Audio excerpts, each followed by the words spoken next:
ንጽጽር ህንጻ መሰራው ዲዛይኑን አይተዋል ኡስታዝ?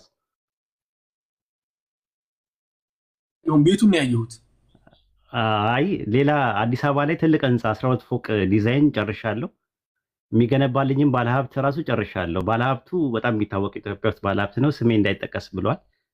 ቦታ ብቻ ነው ልንገዛ በ40 ሚሊዮን ምናምን አሁን ፕሮሰስ ላይ ነን ያለ ነው። እሱ ሲገዛ የስምንቱ ፎቅ የገቢ ምንጭ ነው የሚሆናቸው ለንጽጽር ዳዮች፣ ለኡስታዞች፣ ክፍለ ሀገር ላሉት፣ ለንጽጽር ላይ ለሚሰሩ ሰዎች፣ ለሰለምቴዎች፣ ለሁሉም የገቢ ምንጭ ማንንም ሳያስቸግሩ እንዲኖሩ ማለት ነው። 4 ፎቅ ብቻ ነው ለኮምፓራቲቭ ሪሊጅን ትምህርት ቤት የሚሆነው እና ቢሮ ምናምን አድርገው መጠቀም ይችላሉ። ከዛ በኋላ ብናልፍ ምን አይቆጨኝም ብሞት።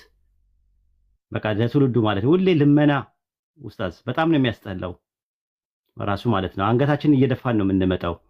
ብራምጡ ብራምጡ ብራምጡ። ይሄ ሰው እኮ ይሰለቸዋል። አንድ ቀን ይቆማል። ደግሞ ኢኮኖሚካሊ እየተመታ ነው በአለም ላይ። አውሮፓ ላይ ኢኮኖሚ እየተመታ ነው። አሜሪካ ኢኮኖሚ እየተመታ ነው። በጣም ዲፍሌክሽን አለ። እስከ መቼ ድረስ ነው ሰው የሚያስቸግረው ሰው ማለት ነው? የራሳቸው የገቢ ምንጭ አድርገው ራሳቸውን እያስተዳደሩ ለትውልዱ መቀጠል አለባቸው ማለት ነው። ከዛ በላይ ያለ ልፋት 40 ሺህ ምናምን እየተከፈላቸው ንጽጽር ላይ ያሉ ሰዎች ስራዬ ብለው ኑሯቸው ከፈለጉ ትዳር ይመስርቱበት፣ ምንም ያርጉበት፣ በቃ ላይፋቸው ነው በቃ የነሱ ማለት ነው። እንደዛ ነው። ሚሽነሪዎች እኮ ሙሉ እንትናቸውን እየሰጡ ነው እንትን የሚሉት። እኛ ደግሞ እነዚህ ሰዎች አሁን መጀመሪያ ብር ብለው መጥተው አይደለም የመጡት ንጽጽር ላይ ያሉ ልጆች። ስለዚህ ምንድነው ገንዘብ ብለው እስካልመጡ ድረስ ንጽጽሩን እንካደማለን ብለው ሲመጡ ደግሞ በቃ ሙሉ ጊዜያችሁን ስጡት እስቲ እናንተ ብለን እኛ የራሳችን ስራም ስላለን የራሳችን ኑሮ ስላለን ከሀገር ውጭም ነው ደግሞ የምንኖረው እኛ ገብቷል ምለ እንደዚህ እንትና ኢትዮጵያ ውስጥ ግን ኢትዮጵያ ውስጥ ያሉ መሬት ላይ ያሉት እነሱ ናቸው። ለነሱ የሚሆን የገቢ ምንጭ አድርገንላቸው ኢንሻአላህ ከዛ በኋላ ሰው አያስቸግሩም። ሁሉ ጊዜ ፈንድሬዚንግ ወራይ መዋጮ ምናምን ውይ እንዴት ስልችት የሚል ነገር መሰለ ኡስታዝ አያስፈልግም ማለት ነው። እና እንደዛ ነው። የቦታ እያጠያየቅን ነው ያለው ነገር ምንድነው? በቦታ ያሰብነው እስከ በ500 ካሬ ሜትር ነው ያሰብነው አዲስ አበባ ላይ እስከ 40 ሚሊዮን እንትን ማለት አንድ ሰው 10,000 ብር ቢያዋጣ 4,000 ሰዎች በቂ ናቸው። እኔ ደግሞ በአለም ላይ ያለኝ ተከታይ 4,000 ሰው ብቻ አይደለም። በጣም ሹሮኝ ነው የምነግርህ። በትንሹ ከ20,000 ሰው በላይ ተከታይ ያለኝ በራሴ ግሩፕ ላይ ማለት ነው። ስለዚህ ያንዳንዱ ሰው ሰደቀቱል ጃሪያ አድርጎ 10 ሺህ ብር ቢያዋጣ 10 ሲባዛ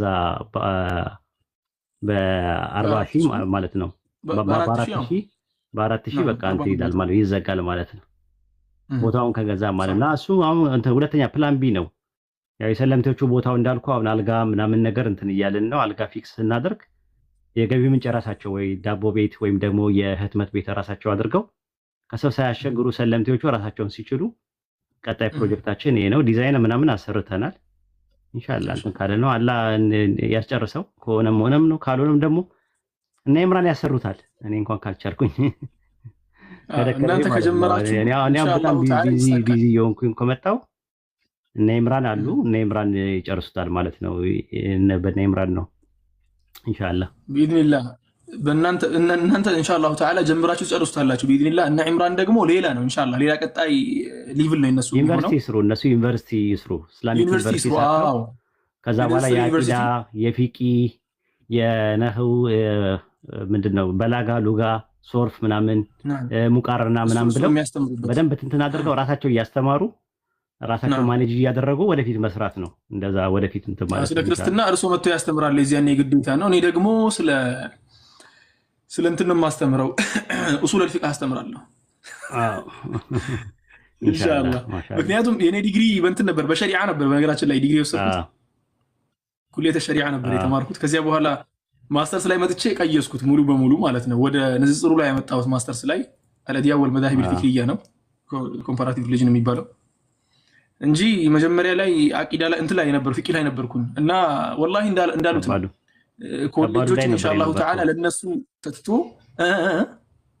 የፊቂ መሳላዎች በጣም ይከብዱኛል። እኔ አልዳፈርም። እኔ ኖርማል ማለት እኔ ፈትዋ ስሰጥ አንድ ሰው ያየሰው አለ ከስር ፈትዋ ስሰጥ ፈትዋ በጣም ነው ማለት በጣም ነው የምፈራው። እሱን ነው የምልህ። ግን እንትን ላይ ግን ስፔሻላይዝ አድርጋለህ ማሻአላህ። አሁን አንተ መስራት ያለብህ እሱ ላይ ነው። ቀደር ላይ በለው 2 ቀን አዳመጥኩ። ማሻአላህ መጽሐፌን አይተዋል አይደለ? የኔ ማዳንና መዳን በእስላም ምዕራፍ 4 ላይ በእኔ አሁን የወሰድኩት ኮርስ ኦንላይን ነው የወሰድኩት። አሁን ፕሬዴስቲኔሽን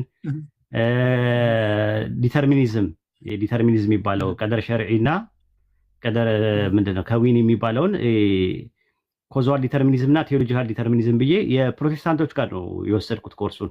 አያውቁኝም እነሱ። ወስጃለሁ ራሱ የዲተርሚኒዝም ትምህርትና የፍሪዊል ትምህርት እነሱ ጋር ነው የወሰድኩት ኦንላይን። ከሰለምኩ በኋላ እኮ ነው የምነግርህ። የሶርቴዎሎጂ የሚባለውን ትምህርት እነሱ ጋር ወስጃለሁ። ክራይስቶሎጂ ወስጃለሁ። ትራይዶሎጂ ወስጃለሁ። የስላሴ ትምህርት አሁን ስለ ስላሴ የእነሱን ቴዎሎጂያቸውን በስነ ስርዓት ነው የወሰድኩት። ፔፐሩን ላለኝ ሰርቲፊኬት ግን አያውቁኝም። ራሱ ኦንላይን ስለሆነ እዛ ነው የተማርኩት ማለት ነው። እና አሁን ከእስልምና ጋር እያነጻጸርኩኝ ምናምን ነገር ነው ሞራው በጣም እንትን ለማለት የፈለግኩት። ግን ያንተ ግን በጣም ዲቴይል ሄደበታል። ያዘው ውስጥ በደንብ